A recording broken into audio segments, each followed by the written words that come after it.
नमस्कार दोस्तों, स्वागत है आपका आज के इस वीडियो में। मीडिया उस पावर का नाम है जो किसी कंट्री के प्राइम मिनिस्टर से लेकर प्रेसिडेंट तक की नींद उड़ा सकते हैं। Findings of the Shah Commission, which was set up to inquire whether there were any cause to take you to court and have you condemned for excesses, abuses of power. Prime Minister, you say you have to make compromises. There can't be any compromise with corruption. No. And there cannot be a compromise even if you're running a coalition government. Why can't you say that you regret the killings that happened? Allowed arrest. जो बिना डरे उनसे ऐसे सवाल पूछ सकता है जिससे उनकी हलक सूख जाए। पर आज 2024-25 आते आते ये पावरफुल मीडिया का क्या हाल बन गया है। एक सवाल आपसे जानना चाहता हूँ, देश भी जानना चाहेगा। आप अपनी जेब में पर्स रखते हैं क्या?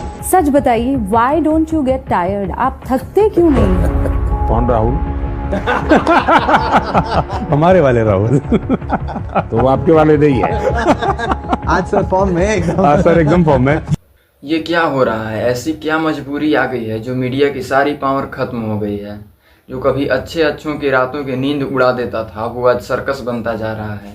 I will defend the Prime Minister of my India. Why will I? बड़े ही अफसोस के साथ कहना पड़ रहा है कि media fourth pillar of democracy से अब डेली इंटरटेनमेंट का सोर्स बनता जा रहा है। कराची को कब्जे में बोल दे। कराची को ले लिया है कब्जे में भारत की सेना। की न्यूज ने इस्लामाबाद बोल दिया, मैं क्या बोलूं? पोर्ट बोल देता हूं। भारत की सेना ने कब्जे में कर लिए हैं पोर्ट। जहां न्यूज के नाम पर कुछ भी दिखाया जा रहा है। हमारे देश के 4 जाने माने न्यूज चैनल जी न्यूज, आज तक, न्यूज 18 इंडिया और इंडिया टीवी, आपने देखा होगा कि टीआरपी पे ये हमेशा टॉप पे रहते हैं। इन पे एक प्राइम टाइम डिबेट होता है हर शाम को, जिस पे ये एक मुद्दा उठाते हैं और उस पे डिबेट करते हैं। I will defend the Prime Minister of my India. Why will I not defend? एक एनालिसिस दिखाना चाहूँगा मैं आपको इनकी डिबेट्स की। पिछली 50 डिबेट्स में जी न्यूज पर 12 डिबेट्स में इन्होंने पाकिस्तान को अटैक किया, 19 डिबेट्स में इन्होंने अपोजिशन को क्रिटिसाइज़ किया, 13 डिबेट्स में मोदी जी की तारीफ करी, 4 में राम मंदिर का मुद्दा उठाया और 2 डिबेट्स में इन्होंने फ्लड और स्कैम का मुद्दा उठाया। तो एनालिसिस को देख के पता चला होगा आपको कि 50 डिबेट्स में इन्होंने केवल 2 डिबेट्स में काम की बात करी है जो रियल इश्यूज हैं। इससे जनता को फ़र्क पड़ता है। आगे देखा जाए न्यूज 18 इंडिया पे जो डिबेट्स होती हैं उनके अगर एनालिसिस को देखा जाए तो यही कहानी मिलती है। इन्होंने 50 डिबेट्स में 18 डिबेट्स में तो पाकिस्तान को अटैक के बारे में बताया और 25 डिबेट्स में अपोजिशन अटैक और 7 डिबेट्स में मोदी जी की तारीफ करी और 5 डिबेट्स में राम मंदिर का मुद्दा उठाया और 0 डिबेट्स में न्यूज 18 इंडिया ने काम का मुद्दा उठाया।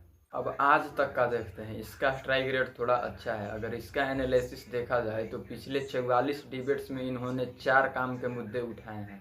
लेकिन जनरली आप देखोगे तो यही देखने को मिलता है कि सारे न्यूज़ चैनल्स को पाकिस्तान में क्या हो रहा है ये जानने में ज़्यादा दिलचस्पी है एज कम्पेयर टू इंडिया में क्या हो रहा है। अब बात करते हैं कि आखिर न्यूज़ चैनल्स ऐसा क्यों करते हैं। देखिए, न्यूज़ चैनल्स को सर्वाइव करने के लिए काफ़ी कुछ करना पड़ता है। मान लीजिए आप पढ़ाई करके एक न्यूज़ चैनल ज्वाइन करते हैं और आप बोलते हैं कि हम सच्चाई का आईना दिखाएंगे, हम ये सब रिपोर्टिंग नहीं करेंगे, तो दूसरे दिन ही आपको हटा के आपका स्थान किसी दूसरे को दे दिया जाएगा। और बाकी कहीं भी आप जॉब करने जाते हैं तो सभी न्यूज़ चैनल्स के साथ यही हाल है। तो आपका तो करियर वहीं पे दाव पे लग गया। अब आते हैं अपने मुद्दे पे। देखिए, मीडिया का काम होता है कि जनता की आवाज़ को उठाना, जनता की आवाज़ को सरकार तक पहुँचाना, ये नहीं कि सरकार की आवाज़ को उठाओ और जनता का ब्रेन वॉश करो।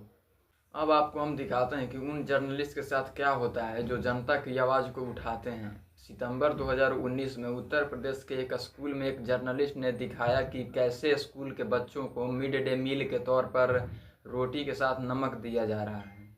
तो रिस्पांस में क्या मिला? पुलिस ने जर्नलिस्ट पर ही क्रिमिनल कॉन्स्पिरेशन का चार्ज लगाकर बुक कर दिया और वहां के सीएम योगी आदित्यनाथ बोलते हैं कि जर्नलिस्ट पर ही कार्रवाई की जाएगी।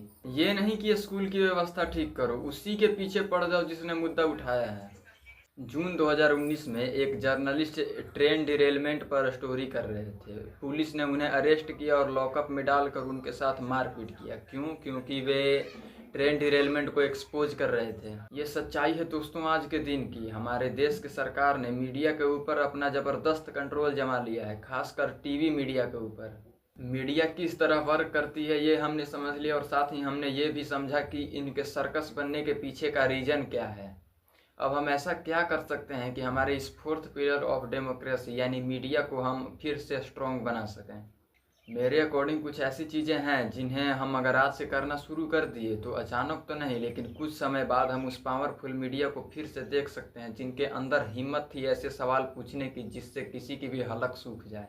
पहली चीज़ कि हम उन मीडिया हाउसेस और न्यूज़ चैनल्स को देखना बंद कर दें जो न्यूज़ के नाम पर हमें बस एंटरटेनमेंट दे रही हैं और फैक्ट चेकिंग से ज़्यादा वो इस बात को प्रायोरिटाइज कर रही हैं कि इस इन्फॉर्मेशन को हमने सबसे पहले आप तक पहुंचाया।